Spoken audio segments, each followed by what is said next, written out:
Hi guys, இந்த படத்தில் பார்த்தீங்கன்னா கோஸ்ட் காமெடி எல்லாத்தையும் கலந்தடிச்சு சூப்பராக சொல்லியிருப்பாங்க. இந்த படத்தோட ஒன்லைன் என்னன்னா, கோஸ்ட் பஸ்டர் அப்படின்னு இருக்காங்க. இந்த கோஸ்ட்லாம் வேட்டையாடி உலகத்தை காப்பாற்றுறவங்க தான் இவங்க. அப்படியெல்லாம் பயங்கரமாக போயிட்டு இருக்கும்போது அந்த ஹீரோவோட பொண்ணு ஒருத்தி இருக்கா. அவளுக்கு வந்து ஒரு கோஸ்ட் ஃப்ரெண்டு கிடைக்க அவகிட்ட ஜாலியாக பேசிட்டு சிரிச்சுக்கிட்டு எல்லாம் நல்லா தான் போயிட்டு இருக்கு. அப்புறம் தான் போக போக தான் தெரியுது அந்த கோஸ்டோட வேலை என்னன்ட்டு.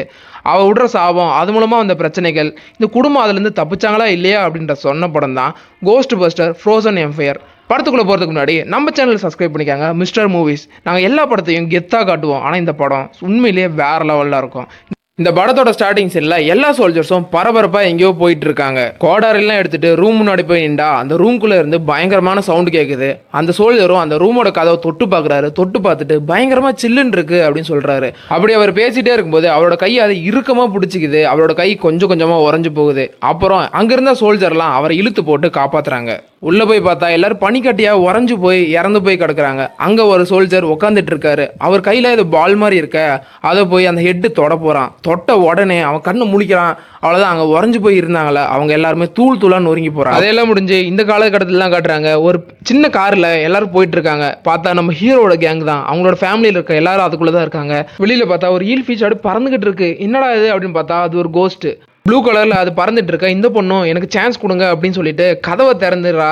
அவரோட சேர் மட்டும் சைடில் அப்படியே போகுது.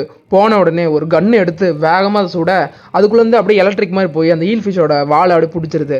அதுக்கப்புறம் அவங்க அம்மா இது என்னோட டேர்ன் அப்படின்னு சொல்லிட்டு அது கண்ணில் மாட்டிட்டு ஒரு ட்ரோனை பறக்க விடுவாங்களாம். அந்த ட்ரோன் போய் கரெக்டாக அந்த ஈல் ஃபிஷ்க்கு மேலே போய் நின்று கரெக்டாக அந்த ஈல் ஃபிஷ்ஷை அப்படியே பிடிச்சிருது. சின்ன ட்ரோனுக்குள்ளே அதை ஃபுல்லாக அடைச்சிட்டாங்களாமா. இதெல்லாம் இங்கே போயிட்டு இருக்கும்போது அப்புறம் பார்த்தா கண்ட்ரோல் இழந்துருச்சு. அந்த காரு வேகமும் போய் சுற்றி அங்கேருந்த சைக்கிள் அங்கேருந்த பொருள்லாம் உடச்சிட்டு போய் நிற்க.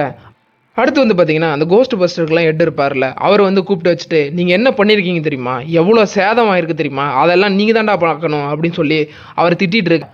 அதுக்கு அடுத்த சீன் அவங்க பிடிச்சாங்களே அந்த கோஸ்ட் எடுத்துகிட்டு போய் ஏதோ ஒரு டெலிஃபோன் பூத்து மாதிரி இருக்குது அதுக்குள்ளே வச்சு அப்படியே அடைக்கிறாங்க. அங்கே க்ரீன் லைட் எரியுது. க்ரீன் லைட் எரிஞ்சா அது உள்ளே அடங்கிருச்சுன்னு அப்படின்னு அர்த்தமாமா. அடுத்த சீனில் பார்த்தீங்கன்னா ஒரு வயசானவரை காட்டுறாங்க. அவர்கிட்ட ஒருத்தன் வந்து மிஸ்டர் இந்த பால் பார்த்தியா, இது நீயே வச்சுக்கோ, எனக்கு ஒரு $50 மட்டும் கொடுத்தா போதும், இங்கேருந்து நான் ஓடிடுவேன் அப்படின்னு சொல்லி ஒருத்தன் கொடுக்க, இவன் வந்து மெயின் கேரக்டர் ஞாபகம் வச்சுக்கோங்க. கொடுக்க அவர் அந்த வயசானவரும் அதை வாங்கி பார்த்துட்டு என்னடா இது டைனோசர் முட்டை மாதிரியே இருக்குது அப்படின்னு சுற்றி சுற்றி பார்த்துட்டு சரி இரு என்கிட்ட ஒரு மிஷின் இருக்குது அப்படின்னு அதை எடுத்து செக் பண்ணி பார்க்குறாரு. அந்த மிஷின் கிட்டுக்கிட்டுன்னு ஆடி அப்படியே ஒரு மாதிரி ஆகுது.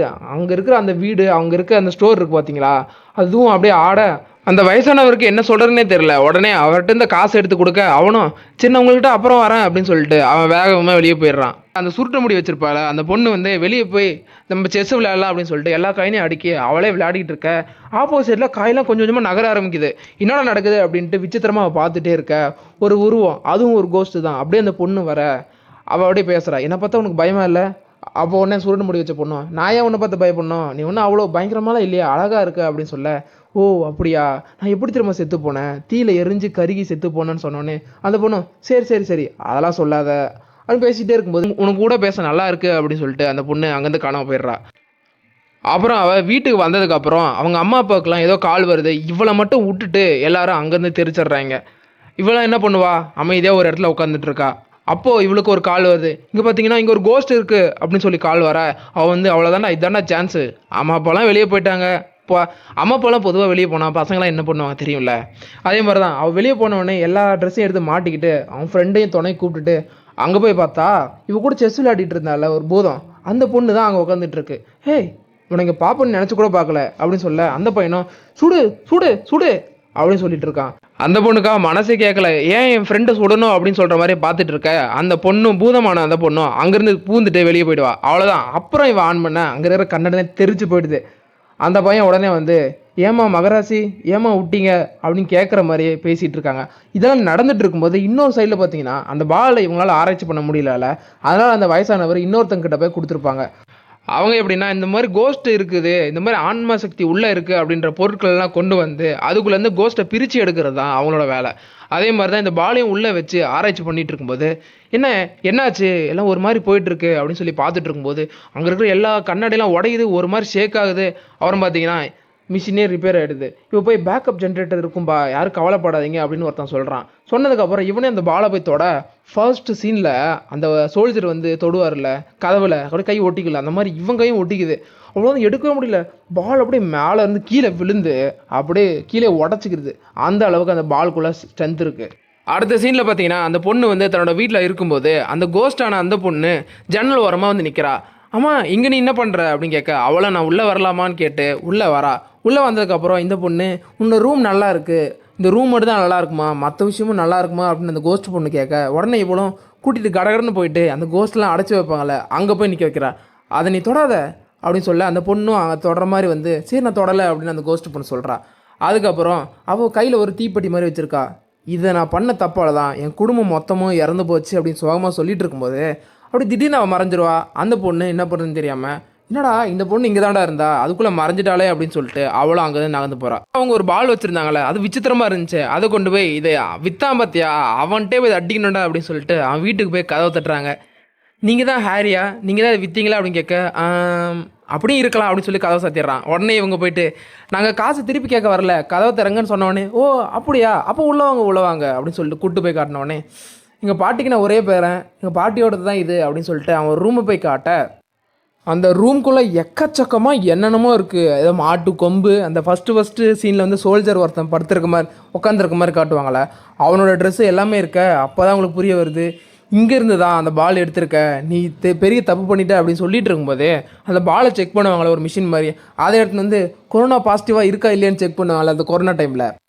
அதை கொண்டு வந்து அவன் நெத்தியில் வச்சு பார்க்குறாங்க. அது அப்படியே ஒரு மாதிரி வைப்ரேட் ஆகுது. அப்போயே தெரிஞ்சு போயிடுச்சு. அவனை கூட்டிகிட்டு போய் ஒரு ரூமில் உட்கார வச்சு எண்ணெய் சட்டியை கவுத்து வச்சோடனே, ஏண்டா எனக்கு மட்டும் எண்ணெய் சட்டியை கவுத்துருக்க, நீ மட்டும் அழகாக ஹேஸ்டில் சீவி இருக்க அப்படின்னு சொல்லிட்டு அவன் காமெடி பண்ணிவிட்டு உட்காந்துட்டு இருக்க. அவன் வந்து ஒன்றும் இல்லை, நான் சில கேள்விகள் கேட்பேன், அதில் பாஸ் ஆகிட்டுனா நீ வீட்டுக்கு போகலாம் அப்படின்னு சொன்னோன்னே, ஓ அப்படியா கேளுங்கப்பான்னு அவனும் சொல்கிறான்.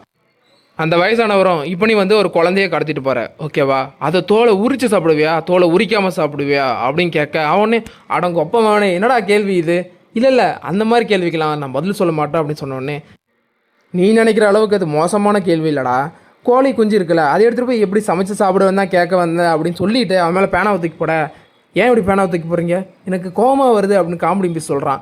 ஆனாலும் அவர் திரும்ப பேனாவை தூக்கி போட, அங்கே பார்த்தீங்கன்னா இந்த மாதிரி பேனாவை தூக்கி போட்டுட்டு இருக்கும்போது அவனுக்கு கோவம் வருதில்ல, கோவம் வர சைடில் ஒரு டியூப் மாதிரி இருக்குது, அதனால் ஏற்கனவே நெருப்பு எரிஞ்சிட்ருக்கு, அது இன்னும் ஃபாஸ்ட்டாக எரிய ஆரம்பிச்சிருது. அவ்வளோதான், எண்ணெய் சட்டியை கவுத்தவனும் அவ்வளோதான் முடிஞ்சில்ல, என்னை வீட்டுக்கு கூட்டுருவீங்களா அப்படின்னு கேட்க, இனிமே தான் ராசா நீ ஆட்டத்தை பார்க்க போகிற அப்படின்னு சொல்லிட்டு அவனை பிடிச்சி வச்சுக்கிறாங்க. அப்புறம் பார்த்தீங்கன்னா அந்த பொண்ணு சுருட்ட முடி வச்ச பொண்ணும் அந்த வயசானவர் இருப்பார்ல ஃபர்ஸ்ட் சீனில் அந்த பால் வாங்க வரல, அவரும் ஒரு லைப்ரரிக்கு போய் இங்கே ஏதாவது இன்ஃபர்மேஷன் கிடைக்குதான்னு கேட்க, அவனோட ஃப்ரெண்டும் ஆமாம் நீங்கள் கொண்டு வந்த பால் உண்மைதான், அந்த பாலுக்கான ஒரு ஸ்டோரி இருக்குது காட்டுறேன்னு சொல்லிட்டு ஒரு புக்கை திறந்து காட்டுறான்.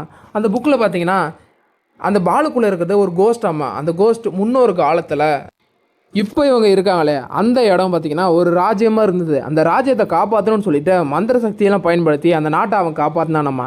ஆனால் ராஜாவுக்கு வந்து இவன் நம்மளை விட பவர் அதிகமாக இருக்கான், நம்மளை ஏதாவது பண்ணிடுவான் அப்படின்னு சொல்லிட்டு அவனை ஒரு அடைச்சி வைக்கணும் அப்படின்னு அவனோட கொம்பெல்லாம் உடச்சி அவனை ஒரு இடத்துல அடைச்சி வைக்கிறாங்க.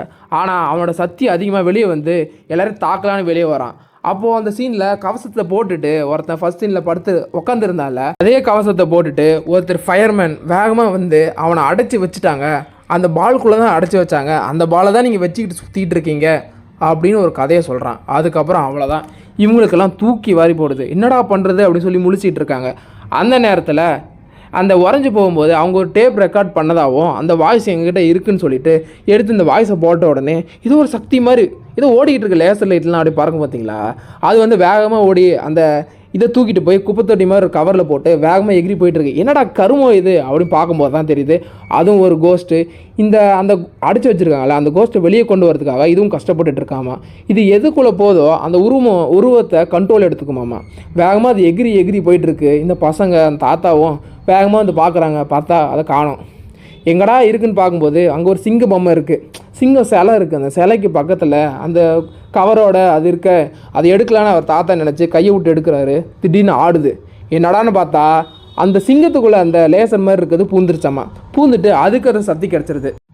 அவ்வளோதான், அந்த தாத்தா வந்து டே அந்த கன்று எடுறா என்னோடய பைக்கில் இருக்க போடுறான்னு சொல்ல ஒரு பட்டன் அந்த பையனும் வேகமாக போய் அழுத்தின உடனே அதுக்குள்ளேருந்து ஒரு லேசர் அந்த கன்று மாதிரி வருது.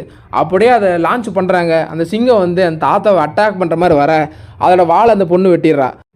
வெட்டினோடனே அந்த சிங்கம் சும்மா இருக்குமா, வேகமாக வந்துடுது. வேகமாக வந்து இவ்வளோ அட்டாக் பண்ணுற மாதிரி வர அந்த லேசர் பீமை மண்டையில இறக்கிடுறா. அவ்வளோ தெரிச்சு போயிடுது. அந்த போலீஸோட கார் மேலெலாம் அது அப்படியே செதற விழ அந்த காரே நொறுங்கிடுது. அவ்வளோதான், குண்டு கட்டா எல்லாரையும் தூக்கிட்டு போய் போலீஸ் ஸ்டேஷனில் உட்கார வச்ச உடனே அந்த ஊரோட மேயர் வராரு. வந்துட்டு, பா நீங்கள் செம்மையாக பண்ணிக்கிட்ட, அந்த சிங்கத்தை செதற விட்டீங்க, அப்புறம் உங்ககிட்ட ஒரு நல்ல விஷயம் சொல்லணும், உங்கள் கம்பெனியை இன்றைக்கோட இழுத்து மூடிடுறேன் அப்படின்னு ஒரு ஆர்டர் போடுறான். அவ்வளோதான், ஹீரோவுக்கு கோவம் வந்து அந்த பொண்ணை போய் கண்டபடி பேசிடுறான். அவ்வளோதான், அந்த பொண்ணுக்கு மனசே விட்டு போயிடுது. அப்புறம் அவ்வளோதான், இந்த இடத்த காலி பண்ணி போகணும் அப்படின்னு சொல்லிட்டு எல்லா பொருளையும் அவங்க வீட்டுக்கு வந்து எடுத்து வச்சிட்ருக்காங்க. அந்த நேரத்தில் அந்த எண்ணெய் சாட்டியை கவுத்துட்டு நம்ம காமெடி பீஸ் இருக்கான்ல, அவன் வந்து இந்த இடத்த பார்த்துட்டு இருக்கும்போது அந்த வயசானவரை வேகமாக வராரு. உன்னால் மட்டும்தானே இந்த உலகத்தை காப்பாற்ற முடியும், உலகத்தை காப்பாற்ற நீ ரெடியா அப்படின்னு கேட்க, அவன் ஒன்று மேலே எங்கேயும் பார்க்குறான். என்னாலையா, ஏண்டா என்னால் என்னையை காப்பாற்றிக்க முடியாது அப்படின்னு பேசிகிட்டு இருக்கும்போது அவனை கூப்பிட்டு போய் ஒரு இடத்துல உட்கார வச்சு முன்னாடி ஒரு மெழுகுவத்தி நிற்க வைக்கிறாங்க. பற்ற வைக்கல, பக்கத்தில் ஒரு லைட்டரை வச்சு இந்த மெழுகுவத்தி நீ தான்டா பற்ற வைக்கணும் அப்படின்னு சொல்ல, டே என்னடா காமெடி பண்ணுறீங்க, என்னால் எதுவுமே முடியாது, நான் என்ன இப்போ கையாட்டினா அது அப்படியே ஃபயர் போகுமா அப்படின்னு கேட்க, அவன் கையாட்டுறான். அவ்வளோதான், அந்த நெருப்பு அப்படியே லைட்டாக வளையுது. ஓ கொக்கா மொக்கா இது வேறு லெவலில் இருக்குடா அப்படின்னு சொல்லிட்டு இப்படி ஆட்டுவான் அப்படி ஆட்டுவான், அப்படியே கை விரல ஆட்டிக்கிட்டே இருப்பான். என்னால் இது முடியுது அப்படின்னு ஆச்சரியமாக பார்த்துட்ருப்பான். அப்போது அந்த சுருட்டு முடி பொண்ணு தான் காட்டுறாங்க. எங்கள் அம்மா அப்பா என்னை புரிஞ்சிக்கவே மாட்டேங்கிறாங்க, யாருக்குமே மேலே பாசம் இல்லை, எதுவுமே இல்லை அப்படின்னு புலம்பிக்கிட்டு அந்த கோஸ்ட் ஃப்ரெண்டுக்கிட்ட தான் பேசிட்டு வரா. உங்க கூட அட்டாச் ஆன மாதிரி யார் கூட அட்டாச் ஆக முடியல அப்படின்னு பேசிக்கிட்டு அந்த உருண்டையாக அந்த பால் இருந்துச்சுல்ல அந்த இடத்துக்கு அந்த பொண்ணை கூட்டிகிட்டு வந்துடுற. அந்த பொண்ணு அங்கே வந்த உடனே அவளோட உண்மையான ரூபம் தெரிய வருது. அவளும் அந்த பாலுக்குள்ளே இருக்கிற அந்த கோஸ்ட்டும் ஒரு அக்ரிமெண்ட் போட்டிருக்கோம். அதாவது என்னை நீ காப்பாற்றி வெளியே கொண்டு வந்தீங்கன்னா உன்னோட எரிஞ்சு போன அந்த குடும்பத்துக்கூடையே உன்னை சேர்த்து வைப்பேன், திரும்ப எல்லாரையும் கொண்டு வருவேன் அப்படின்றது அந்த அக்ரிமெண்ட். அந்த பொண்ணும், அதாவது அந்த கோஸ்ட் பொண்ணும் அதே மாதிரி பண்ணி அந்த உருவத்தை அப்படியே வெளியே கொண்டு வரா. பார்த்தா பெருசாக வந்து நிற்கிது, பயங்கரமாக ஜெய்ஜாண்டிக்காக இருக்குது. அப்புறம் அந்த இடத்த விட்டு அப்படியே மறைஞ்சு போயிடுது. அந்த மறைஞ்சு போன கோஸ்ட் எங்கே போகுதுன்னு பார்த்தீங்கன்னா அந்த நெருப்பு மனிதனோட வீட்டுக்கு போய் அங்கே ஒரு கொம்பு இருக்குது. இதோட கொம்பை தான் ஃபஸ்ட்டு அந்த ராஜா வந்து உடச்சி வச்சிருப்பார்ல, அந்த கொம்பு எடுத்து அப்படியே சொருகிக்குமா, ஒரு மாதிரி இருக்கும். சொருகிட்டு இந்த சைடு பார்த்தீங்கன்னா அந்த ஊரோட பீச்சை தான் காட்டுறாங்க. அந்த பீச்சில் வந்து எல்லோரும் விளையாடிட்டு அழகாக படுத்துட்டு இருக்கும்போது ஒரு ஏதோ கடலுக்குள்ளே இருந்து ஏதோ பெருசாக வெளியே வருது. வெளியே வந்ததும் அப்படியே அந்த ஸ்னோவிலேருந்து ஒரு குச்சாக அப்படியே விரல் மாதிரி வந்து அப்படியே நீட்டிக்கு நிற்க எல்லாருமே அங்கேருந்து வேகமாக பயந்து ஓடிக்கிட்டு இருக்காங்க. ஊர் ஃபுல்லாக பனியாயிடுது. அந்த நேரத்தில் சுருட்டு முடி வச்சால அந்த பொண்ணோட அப்பா அம்மாவும் வேகமாக வந்து அந்த பொண்ணை அங்கேருந்து கூட்டிகிட்டு போகிறாங்க. நான் வந்து யாரை நம்பக்கூடாதோ, நல்லவங்க நினச்சி அவங்களை நம்பிட்டேன் அப்படின்னு சொல்லி புலம்பிகிட்டு இருக்கேன். நீ பண்ணது ஒன்றும் அவ்வளோ பெரிய தப்பு இல்லைம்மா, கவலைப்படாத அப்படின்னு சொல்கிறாங்க. இது நான் இவ்வளோ பெரிய கோஸ்ட்டை வெளியே விட்டேனே, அது நல்லதா அப்படின்னு அந்த பொண்ணு ஒரு மாதிரி சோகமாக இருக்கா. அவங்க அப்பாவும் சப்போர்ட் பண்ணுறாரு. அந்த இடத்துல பார்த்திங்கன்னா நம்ம அப்பா அம்மா வந்து நம்மளை எதுவுமா பண்ணிகிட்டு இருந்தாங்க, நம்பவே இல்லை அப்படின்னு நினச்சிட்டு இருக்கும்போது இவ்வளோ நம்பிக்கையாக வச்சுருக்காங்க, ரொம்ப பாசம் காட்டுறாங்க அப்படின்னு அந்த பொண்ணுக்கு உணர வருது. எல்லோரும் தன்னோட வீட்டுக்கு வராங்களாம்மா. அந்த ஃபேமிலியே தன்னோட வீட்டுக்கு வந்து இப்போயே நம்ம எல்லாத்தையும் ரெடி பண்ணோம் அப்படின்னு சொல்லி பதட்டமாக பேசிகிட்டு இருக்கேன். அந்த பையனை கூல் நீங்கள் ஏன் இவ்வளோ பதட்டமாக இருக்கீங்க, நம்மகிட்ட வந்து நெருப்பு மனசு இருக்கா அப்படின்னு சொல்லி காட்ட, அவனும் வந்து பக்கத்தில் லைட் இருக்கா, மெழுகுவத்தி இருக்கா, அப்படியே அழகாக கொண்டு போய் அதை பற்ற வச்சிடும். அவ்வளோதான், பயங்கரம் இல்லை அப்படி நம்ம கையை தட்ட எல்லோரும் வந்து ஒரு மாதிரி பார்ப்பாங்க, இது இவ்வளோ பெரிய விஷயமாடா அப்படின்ட்டு. அவனுக்கு வந்து அவர் ரொம்ப பெரிய விஷயம், இவங்களுக்கு வந்து இது அவ்வளோ பெரிய விஷயம் இல்லை. அதனால் எல்லோரும் வந்து ரெடி ஆகிட்டு நிற்கிறாங்க. நின்றுட்டு அந்த பேய் உள்ளே வருது. வந்த உடனே இவங்களோட கண்ணெல்லாம் எடுத்து அதை லான்ச் பண்ண அதை பேய் அதையும் அப்படியே பனிக்கிட்டே மாற்றி உடச்சி விட்ருது. அவ்வளோதான்டா, முடிச்சு விட்டீங்க போங்க அப்படின்னு இருக்கும்போது நம்ம நிருப்பு மனிதனை இறங்கி வருவார். ஒரு நிமிஷம் நான் வந்துட்டேன். சொயின்னு இறங்கி வரா பாருங்க, செம்ம காமெடிங்க. வந்து நின்று அந்த பேய்கிட்ட வந்து கான்வர்சேஷன் பண்ணுவான். ஏன் நீ இப்படி இருக்க, உனக்கும் இந்த உலகத்தில் ஒரு இடம் இருக்குது, நீ இப்படி இருக்கலாமா அப்படின்னு பேசிக்கிட்டு அந்த லைட்டர் எடுத்து பற்ற வைப்பான் பாருங்க. பத்தாது, ஏன்டா பற்ற மாட்டேங்குதுன்னு சொல்லி யோசிச்சுட்டே இருக்கும்போது, ஏன்டாடே ட்ரைனிங் எடுக்கிறேன்ட்டு லைட்டரை முடிச்சிட்டியாடா அப்படின்னு பேசும்போது, ஆமாப்பா அவ்வளோதான், நம்மளை முடிச்சு விட்டீங்க போங்க அப்படின்னு திரும்ப அந்த டைலாக் வர. அந்த பேய் வந்து ரொம்ப கத்தி அப்படியே கூராக இதை ஊசி மாதிரி வர வைக்குது. எல்லோரும் அப்படியே சைடில் போய் மாட்டிக்கிறாங்க, எல்லோரும் உறைஞ்சி போயிடுறாங்க. அதுக்கப்புறம் அந்த பொண்ணு மட்டும் உறையாமல் இருப்பா.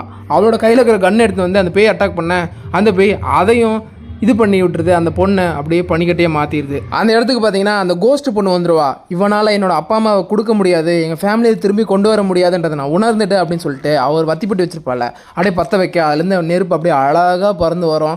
நம்ம நெருப்பு மனுஷன் தான் அதை அப்படியே கண்ட்ரோல் பண்ணி அப்படியே விட அங்கே இருக்கிற பனியெல்லாம் கரைஞ்சிரும். அந்த பொண்ணு அட்டாக் பண்ணுவாள், இவனும் நெருப்பு வச்சு அட்டாக் பண்ணுவான். அந்த பொண்ணால் அதை பிடிக்கவே முடியாது. டேடி நைனா அப்படிங்க அத்தை குடும்பமாக வந்து அழகாக அதை பிடிச்சி நிறுத்திட்டு இருப்பாங்க. நம்ம நெருப்பு மனசுனால சுத்தமாக முடியாது. டே இதுக்கு மேலே தான் நானே பொசிங்கிட்டவன்டா காப்பாற்றுங்கடா அப்படின்னு சொல்ல அந்த வயசானவர் தான் கீழே போயிட்டு அந்த மிஷினுக்குள்ளே அந்த கோஸ்ட்லாம் அடைச்சி வைப்பாங்க பார்த்தீங்களா. அந்த மிஷினில் ஒரு லிவர் இருக்கும், வேகமாக இழுத்துறாங்க, அப்படியே பூமி ரெண்டாக பொழக்கிற மாதிரி இருக்குது. அந்த கோஸ்ட் அப்படியே அதுக்குள்ளே போய் மாட்டிக்குது.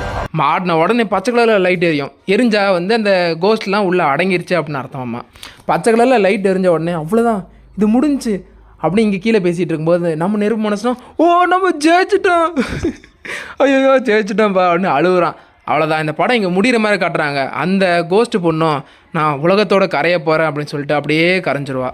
அப்புறம் எல்லாரும் அப்படியே வெளியே வராங்க. அந்த மேயர் வந்து நீங்கள் பண்ண எவ்வளோ பெரிய சேதம் தெரியுமா, உங்களை அழிக்க போகிறேன்டா அப்படின்னு சொல்லிட்டு இருக்கும்போது அங்கே இருக்கிற எல்லோரும் பேட்டி எடுப்பாங்க. இவங்க தான் நம்மளை காப்பாற்றினாங்க, நீங்கள் என்ன சொல்ல போகிறீங்க மேயர் அப்படின்னு சொன்னபோது நல்லது பண்ணிட்டாங்க, நான் பேன் பண்ண மாட்டேன் அப்படின்னு சொல்கிறான். அதோட இந்த படம் முடிகிற மாதிரி காட்டுறாங்க. மூவி ரிவ்யூ சேனல் ஆரம்பித்தேன், இந்த வாய்ஸ் பேசவே முடியல, ரொம்ப கடுப்பாக இருக்குது. என்னோடய வாய்ஸ் அப்படியே வளருதுங்க. நிறைய பேர் பார்த்துட்டு படத்தில் வேறு மாதிரி இருக்குது, நீ கொஞ்சம் கொஞ்சம் மாற்றி பேசியிருக்க அப்படின்னு சொல்லலாம். இந்த மண்டைக்கு எல்லாம் தெரியுது, இந்த வாயில் பேசும்போது தான் வளரிடுது. எப்படி இருந்துச்சுன்னு சொல்லி கமெண்ட் பண்ணுங்கள். இந்த வாய்ஸ் நல்லா இருக்கா இல்லை அடுத்த வீடியோலேருந்து மாற்றிக்கலாமா அப்படின்னு சொல்லுங்கள், மாற்றிக்கிறேன் கண்டிப்பாக.